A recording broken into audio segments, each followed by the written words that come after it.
Hmm. Dan sayangilah anak-anak yatim orang lain. Berakhlaklah kalian dengan akhlaknya Allah Subhanahu wa taala.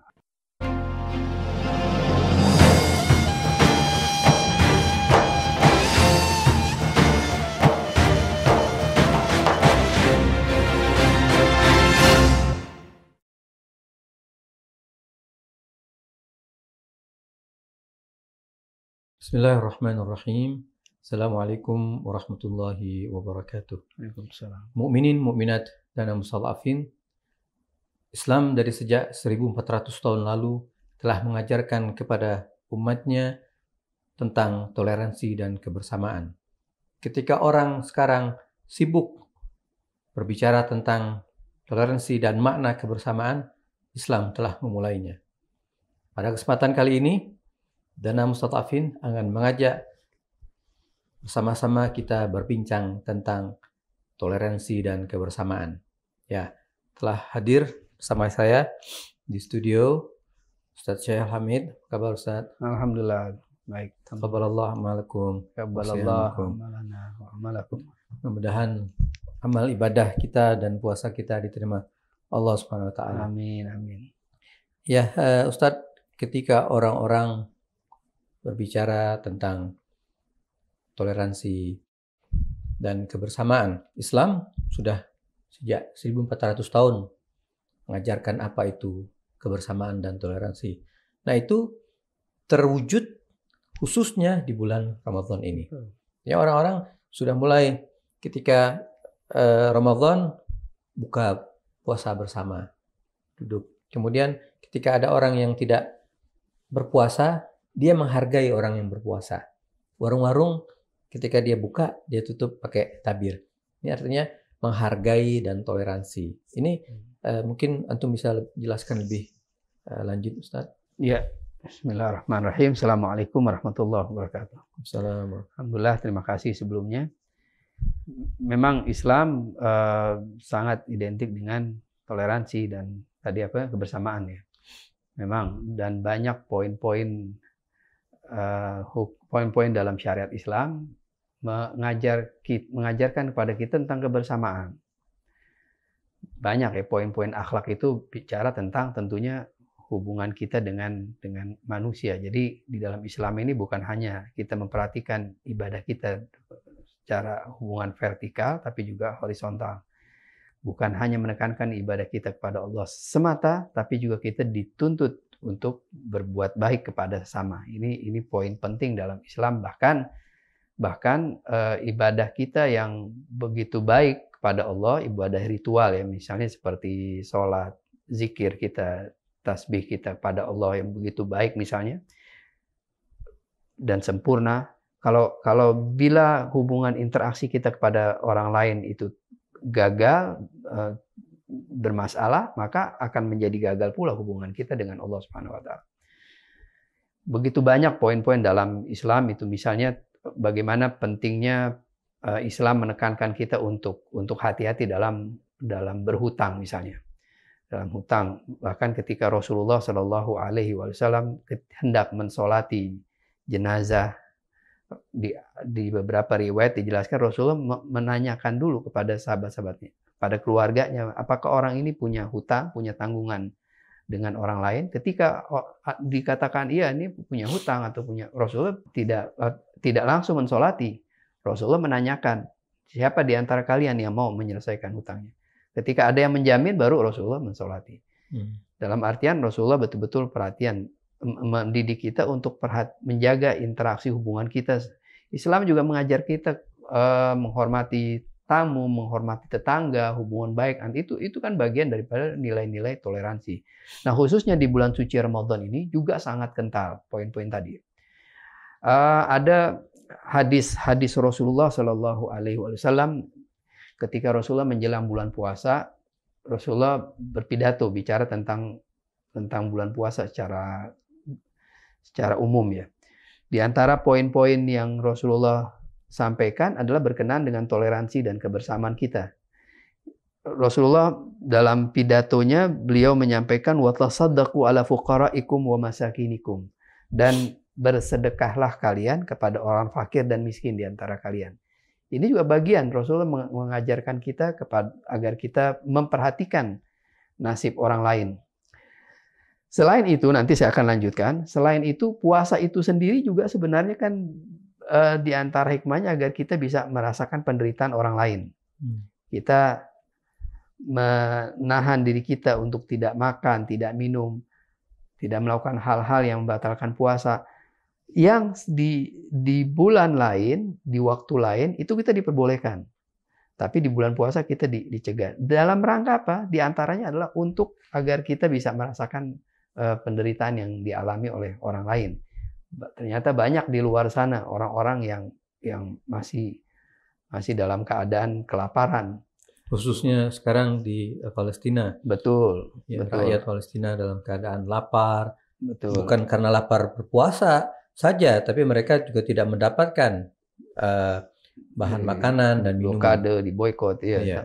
Sampai ada beberapa berita yang cukup mengenaskan. Baru-baru ini ada seorang wanita yang mati dalam keadaan kelaparan, bayi bahkan baru-baru ini juga meninggal dunia dalam keadaan kelaparan.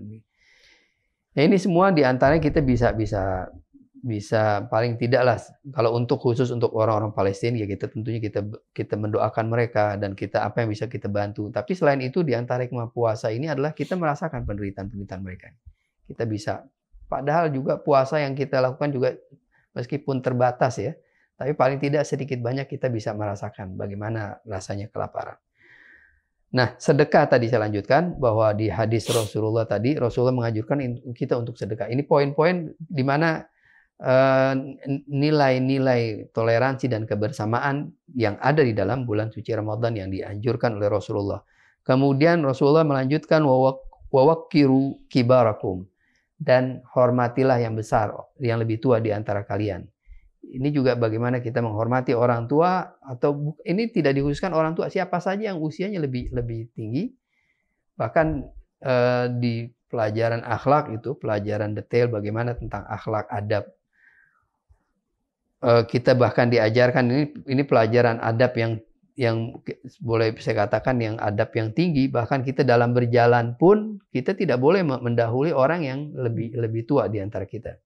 Lebih tua ini tidak harus 10 tahun, 20 tahun, bahkan lebih tua 1 hari pun kita punya kewajiban untuk menghormati. Ini yang kita bisa pahami dari kalimat Rasulullah. Warhamu shigharakum, dan rahmatilah, kasihanilah, sayangilah yang di usianya di bawah kita. Kita menyayangi anak-anak gitu. Kita ada kisah beberapa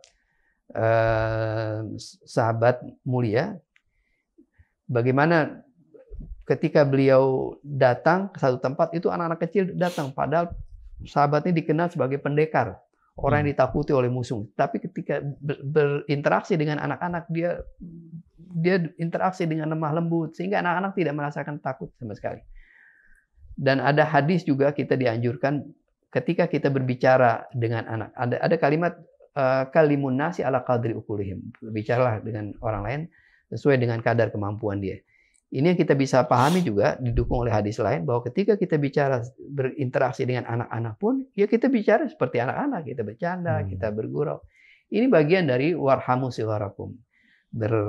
Sayangilah yang kecil. Kita dilarang dalam Islam juga, kita dilarang untuk berlaku keras, kasar terhadap anak-anak, ya, apalagi mohon maaf sampai main tangan. Ini kan kita jauh dari tradisi Islam. Nah, ini memang di luar Ramadan, di bulan Ramadan pun kita memang dianjurkan seperti itu. Tapi di bulan Ramadan kita punya penekanan lebih dari hadis tadi. Kemudian wahfadhu alsinatakum, jagalah lisan. Lisan ini yang biasanya kita berbicara, tentunya nggak mungkin kita bicara sendiri dong. Kita bicara dengan orang lain. Memang di antara fungsi lisan adalah kita berzikir, kita bertasbih, kita bersolawat. Itu satu hal, bagian dari wahfadhu lisanak alsinatakum. Tetapi yang lebih ditekankan di sini karena ini bicara tentang interaksi. Sehingga wahfadhu alsinatakum, jagalah lisan kalian. Maksudnya adalah bagaimana kita menjaga lisan kita untuk tidak menggunakannya dengan tidak benar. Menggunakan kalimat-kalimat yang kasar misalnya, kalimat-kalimat yang tidak baik, kita ghibah, menggunjing. Ini semua ini semua adalah dosa yang dampaknya kepada masyarakat. Dosa yang kita lakukan yang mengganggu masyarakat. Sehingga ini juga bagian dari penekanan agar kita menjaga hubungan kita dengan masyarakat, toleransi dan kebersamaan.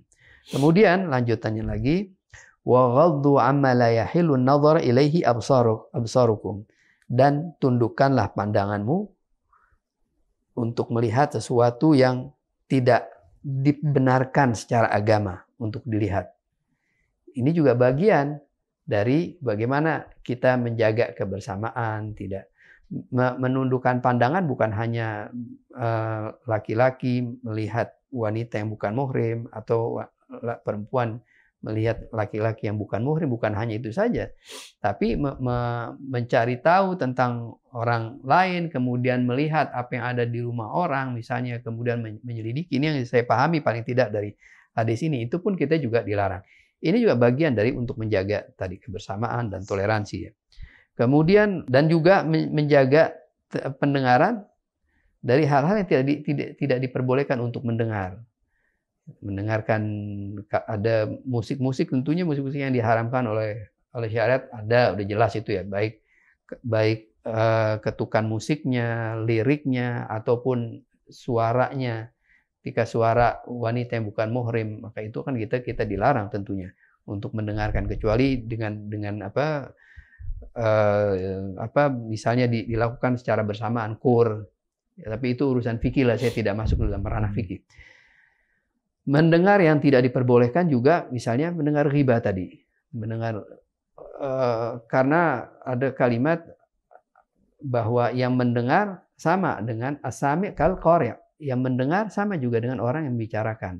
Ketika kita mendengar ini dalam artian kita merespon apa yang dia sampaikan. Ketika kita menyiapkan telinga kita mendengar kalimat-kalimat yang dilarang oleh Allah Subhanahu wa taala, misalnya ghibah, menggunjing, berarti kita sama nilainya dengan orang yang ghibah tadi. Kita tidak bisa berdalih, oh itu kan kita kan hanya mendengar, kita diam aja, tetap sama. Ini bentuk respon. Ya, Alhasil, mungkin itu tadi saya ingin ikut coba lebih menggali lebih dalam, Ustadz. Ini berkaitan dengan kerja di lembaga Dana Mustadhafin ini. Ketika tadi antum menyebutkan khutbah Rasulullah tentang bersedekah, ya, jadi sementara memang mungkin sedekah ini kan memang sangat dianjurkan dalam agama. Ya, awalilah hari kalian dengan sedekah. Dalam hadis yang lain, sedekah itu juga mendatangkan rezeki. Sedekah itu menolak bala, ya, dan lain sebagainya. Nah, khususnya di bulan Ramadan ini kita dianjurkan untuk lebih bersedekah. Ya, nah mungkin saya ingin mungkin antum coba jelaskan tentang sedekah ini lebih dalam. Kebetulan lanjutan dari kalimat tadi, dari kalimat indah Rasulullah tadi, ada kalimat wa tahannanu ala aitamin nas. Dan sayangilah anak-anak yatim orang lain. Yatahannanu ala aitamikum. Maka nanti anak-anak yatim kita ini akan ada orang yang mengasihani juga. Ya. Ini juga tepat sekali mengenai sedekah, perhatian kita, toleransi, kebersamaan ini juga hadis terakhir ini juga mengajarkan kita poin tadi. Jadi kita diminta untuk memperhatikan anak-anak yatim. Kita bersedekah. Ya. Kemudian ada hadis lain juga yang masih lanjutan dari khutbah Rasulullah tentang bulan Ramadan. Rasulullah menyampaikan, ya ayuhan nas man fatara minkum sha'iman mu'minan fi hadzal syahr. Wahai manusia, siapa yang memberi memberi buka puasa kepada seorang mukmin, seorang saja yang mukmin di bulan ini, kana lahu bidzalika indallahi itqun nasamah. Maka dia senilai perbuatan tadi, senilai dengan membebaskan budak. Wa maghfirah lima madha min dunubi, dan merupakan pengampunan dari dosa-dosa yang telah lalu. Ini bagaimana Rasulullah mengajarkan bahwa kita memberi makan, apapun namanya, mungkin sedekah atau sekedar memberi makan orang berpuasa, satu orang saja senilai dengan membebaskan budak dan diampuni dosa-dosa kita. Jadi nilai atau ya nilai-nilai tentang bagi kita perhatian terhadap sesama dengan cara bersedekah, dengan cara memberi apa yang kita punya, ini juga ditekankan dalam bulan Ramadan. Betul yang tadi disampaikan bahwa kita dianjurkan untuk sedekah, awali hari dengan bersedekah, sedekah mendatangkan rezeki, sedekah juga tadfaul bala, menolak bala. Ini memang betul, bukan di hari-hari lain pun hal ini berlaku, tapi khusus untuk bulan suci Ramadan dia lebih ditekankan lagi. Ya, mungkin poin terakhir Ustadz, ketika tadi antum menyebutkan bahwa kasihilah aitam, anak-anak yatim orang lain, maka yatim-yatim kalian akan dikasihani. Ya, nah memang salah satu program dari Dana Mustadhafin ini, ketika bulan Ramadan ini lembaga ini menyantuni anak-anak yatim. Ada program namanya 1000 berkah. Jadi lembaga ini mengundang sekitar 1000 anak-anak yatim dan duafa. Kemudian diajak mereka untuk duduk bersama, dihibur mereka, membaca Al-Quran bersama, kemudian dan diakhiri dengan mereka mendapatkan santunan. Ya, artinya memang momen Ramadan adalah momen terbaik untuk kita berbuat kebaikan, dan mungkin salah satu kebaikan itu adalah dengan menyantuni, menyayangi anak-anak yatim. Nah, tentunya mungkin ada pesan terakhir yang mungkin bisa antum sampaikan. Kira-kira seperti apa yang harus dilakukan atau sepantasnya dilakukan oleh kaum mukminin dan mukminat berkenaan dengan menyantuni anak-anak yatim dan bersedekah di bulan Ramadan ini? Ya, saya pikir ini program yang sangat-sangat luar biasa dan perlu kita dukung, ya. Perlu dukung. Saya teringat hadis Rasulullah, takhallaku bi akhlaqillah. Berakhlaklah kalian dengan akhlaknya Allah Subhanahu wa taala. Akhlaknya Allah diantaranya adalah mengasihani, memberikan rahmat, kemudian memberi karunia, memberi rezeki. Nah, ini bagian daripada kita mengamalkan akhlaknya Allah Subhanahu wa taala dan akhlaknya Rasulullah tentunya. Rasulullah juga dikenal sebagai ayah daripada anak-anak yatim. Tentunya Rasulullah Shallallahu Alaihi Wasallam mengajarkan, dan tugas kita adalah menjalankan. Nah, di antara tadi bukti contoh nyata dari kita mengajarkan adalah kita tadi memberi santunan. Dan ini sangat berhubungan erat dengan puasa, di mana puasa tadi poinnya adalah agar kita poin kebersamaan dalam puasa ini sangat banyak. Bahkan tadi seperti saya sampaikan bahwa puasa kita sendiri aja menahan lapar itu bagian daripada kita kebersamaan.